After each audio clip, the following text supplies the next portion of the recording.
అందరికీ నమస్కారం. ముందుగా అలవేలు 2010 విద్యా పరిమళానికి స్వాగతం.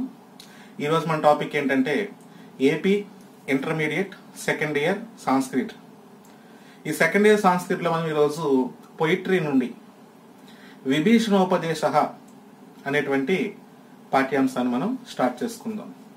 ఈ పాఠ్యాంశాన్ని మనం ఈ లెసన్ని 5 క్లాసెస్ లో మనం కంప్లీట్ చేసుకునే ప్రయత్నం చేద్దాం.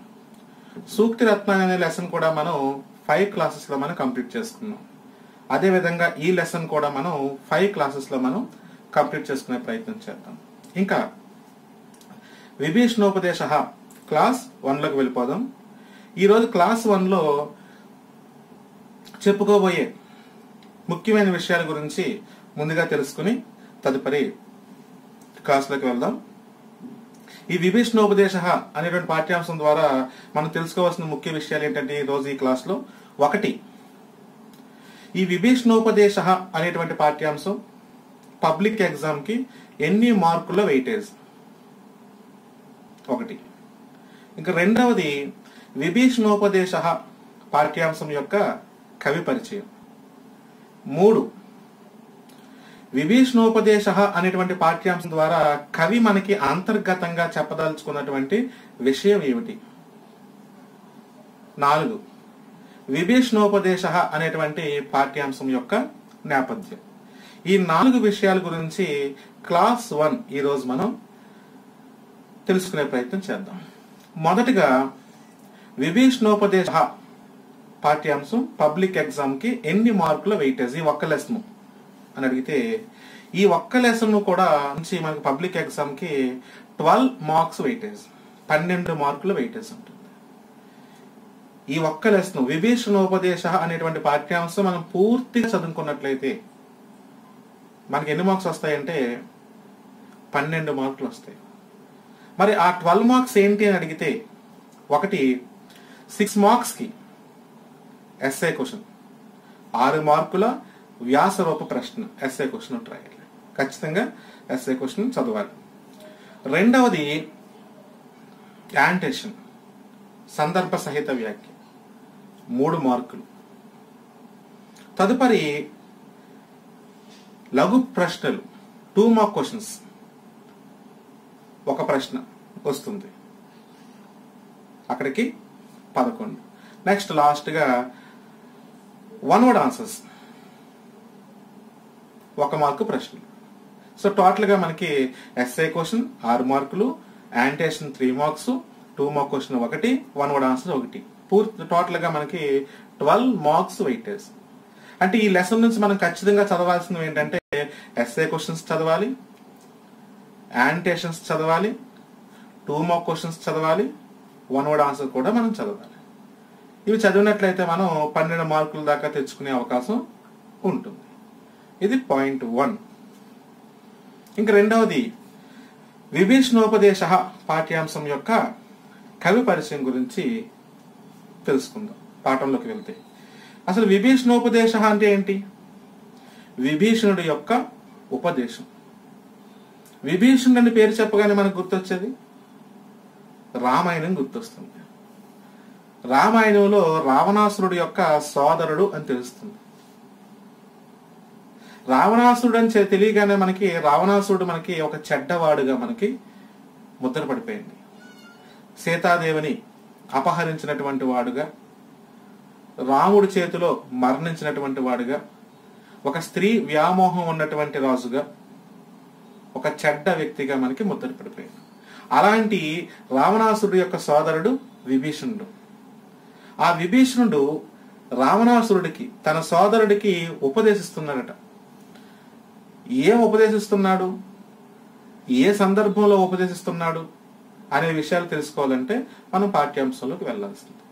అలాంటి రామాయణంలో విభీషణుడి యొక్క ఉపదేశానికి సంబంధించినటువంటి ఈ పాఠ్యాంశాన్ని, విభీషణోపదేశ అనేటువంటి పాఠ్యాంశాన్ని మనకి పరిచయం చేసినటువంటి కవి గురించి తెలుసుకునే ప్రయత్నం చేద్దాం. రామాయణం పేరు చెప్పగానే మనకు గుర్తొచ్చే కవి ఎవరంటే వాల్మీకి. ఆ వాల్మీకి యొక్క కవి పరిచయాన్ని తెలుసుకునే ప్రయత్నం చేద్దాం. ఇక కవి పరిచయం ఏంటంటే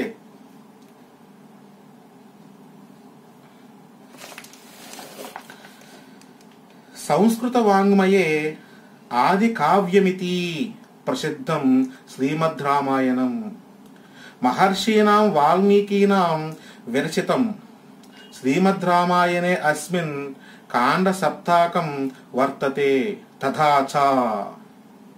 మరొకసారి చూద్దాం కవి పరిచయాన్ని.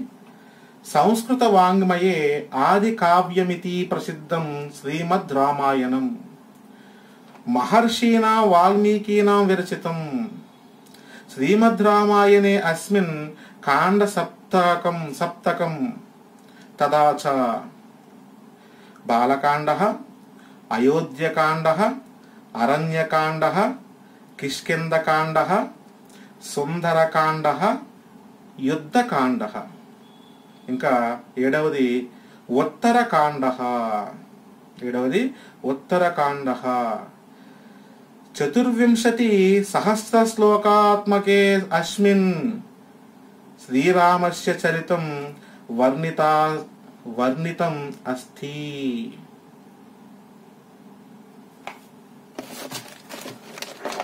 ఇది మనకి కవి పరిచయం. మనం చూసుకున్నట్లయితే ఫస్ట్ ఏం వస్తున్నారండి అక్కడ, సంస్కృత వాంగ్మయే ఆది కావ్యమితి. సంస్కృత వాంగ్మయంలో ఆది కావ్యమితి, ఆది కావ్యముగా ప్రసిద్ధి పొందినటువంటిది ఏంటి శ్రీమద్ రామాయణం. అంటే సంస్కృత కావ్యాలలో ఆది కావ్యముగా ప్రసిద్ధి పొందినటువంటి కావ్యం ఏంటండి శ్రీమద్ రామాయణం. అదే మనకి సంస్కృత వాంగ్మయే ఆది కావ్యమితి ప్రసిద్ధం శ్రీమద్ రామాయణం. సంస్కృత వాంగ్మయాల్లో ఆది కావ్యముగా ప్రసిద్ధి పొందినటువంటి కావ్యం ఏంటంటే శ్రీమద్ రామాయణం.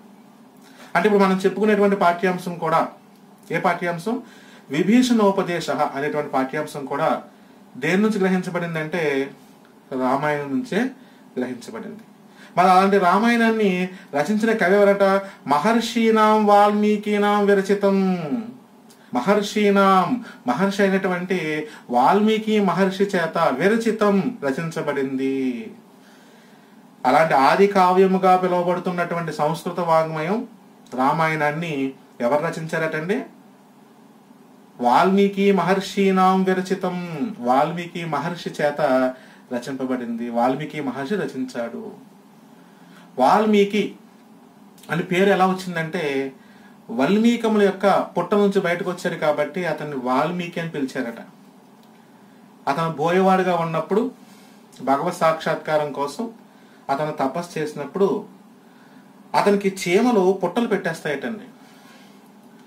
చీమలు పుట్టలు పెట్టేస్తే తర్వాత బ్రహ్మగారు వచ్చి పిలిస్తే ఆ పుట్టలోంచి బయటకు వస్తారట. అతను ఏ పుట్టలోంచి, చీమల పుట్టలోంచి బయటకు వస్తారట. చీమల్ని సంస్కృతంలో ఏమని పిలుస్తారంటే వల్మీకములని పిలుస్తారట. ఆ వల్మీకముల పుట్టలోంచే బయటకు వచ్చారు కాబట్టి ఆయన ఏమని పిలిచేవారంటే వాల్మీకి అని పిలిచేవారు. అలాంటి వాల్మీకి మహర్షి చేత రచించబడినటువంటి కావ్యం ఏంటంటే శ్రీమద్ రామాయణం. ఆ శ్రీమద్ రామాయణంలో ఎన్ని కాండలు ఉంటాయని చెప్పుకున్నారు ఇక్కడ, సప్తకాండ. 7 కాండలు ఉంటాయటండి. 7 కాండలు ఉన్నాయట. అంటే 6 కాండలుగా ఉన్నటువంటి 6 కాండలు కలిగినటువంటి రామాయణాన్ని మనకు పూర్వ రామాయణం అని, 7వ కాండ కలిగినటువంటి రామాయణం ఉత్తర రామాయణం అని మనం చెప్పుకుంటాం.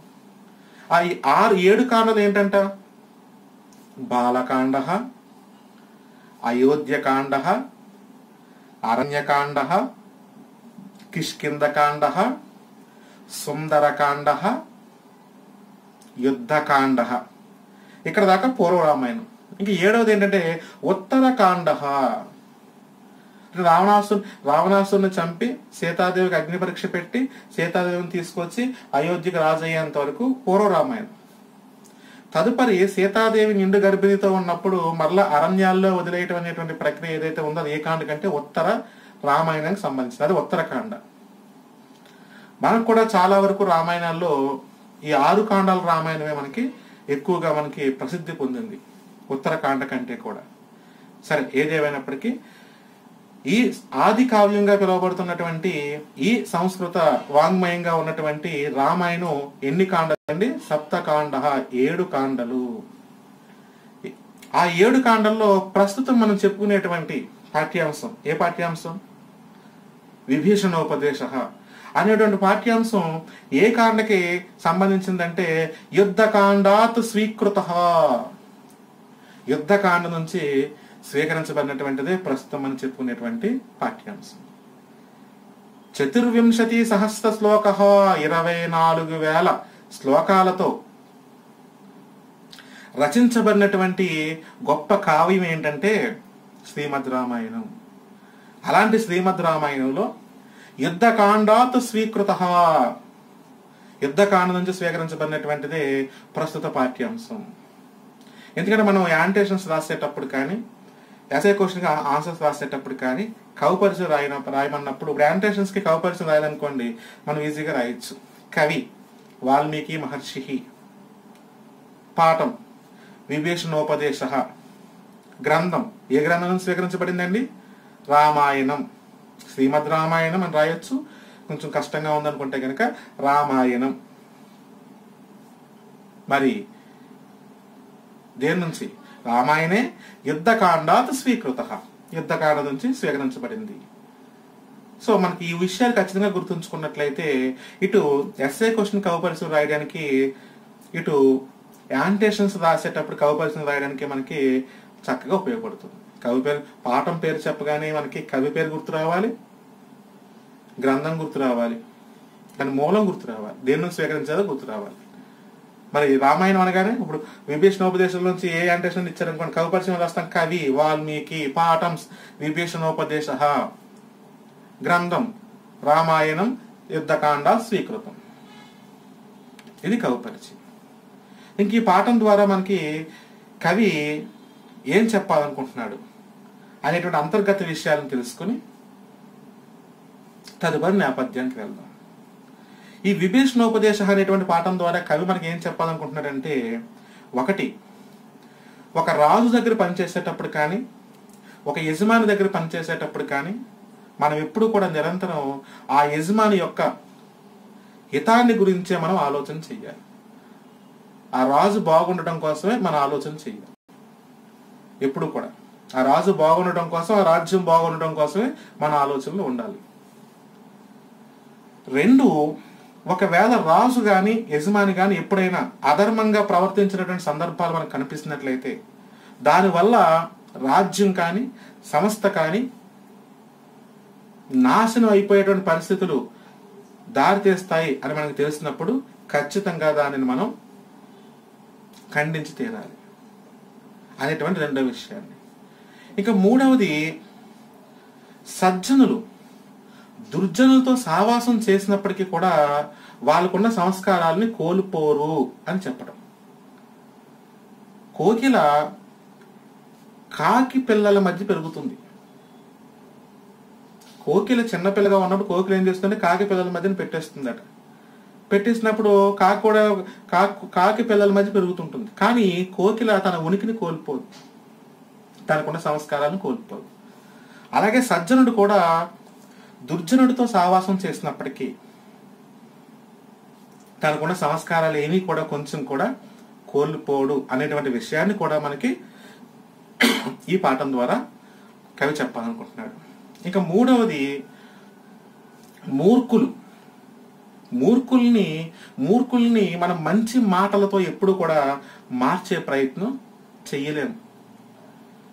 మూర్ఖుల్ని ఎప్పుడు కూడా మంచి మాటలతో దారికి తెచ్చుకోవాలనే ప్రయత్నం, వాళ్ళని దారిలో పెట్టాలనే ప్రయత్నం కూడా ఎప్పటికీ సాధ్యము కాదు. మూర్ఖులకి మంచి మాటలు ఎక్కవు,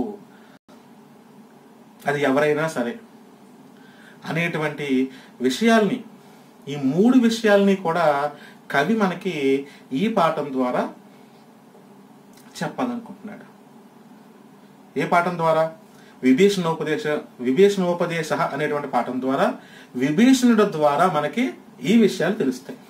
అంటే ఈ లెసన్ ద్వారా మనం విభీషణుడు ద్వారా మనం నేర్చుకునే అంశాలు ఏంటంటే, ఒకటి, మనం ఒక చోట పనిచేసేటప్పుడు, ఒక రాజ్యంలో పనిచేసేటప్పుడు, ఒక సంస్థలో పనిచేసేటప్పుడు ఆ సంస్థ యొక్క బాగు కోసమే మనం ఆలోచన చేయాలి అనేటువంటిది ఈ లెసన్ లో మనకి విభీషణుడు ద్వారా తెలుస్తుంది.